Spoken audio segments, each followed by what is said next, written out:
Sejumlah pasangan suami istri di Kecamatan Caringin masih belum memiliki buku nikah resmi dari KUA.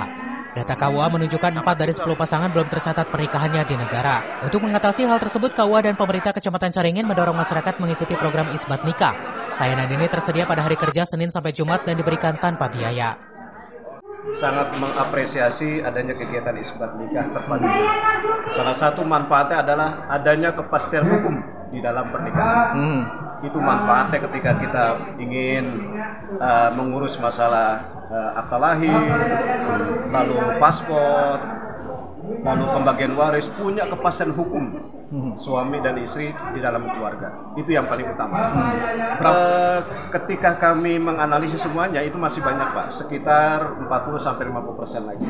Dan kami insya Allah punya program yaitu GAS, yaitu kesadaran pencatatan nikah. Insya Allah nanti sampai Desember kami akan memberikan stimulasi kepada masyarakat untuk mencatatkan pernikahannya. Gratis, biaya tanpa dipungut biaya.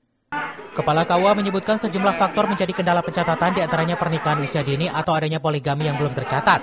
Melalui isbat nikah, pasangan juga mendapatkan fasilitas pelaminan, hiburan, serta dokumen kependudukan resmi, seperti kartu keluarga dan akta kelahiran anak.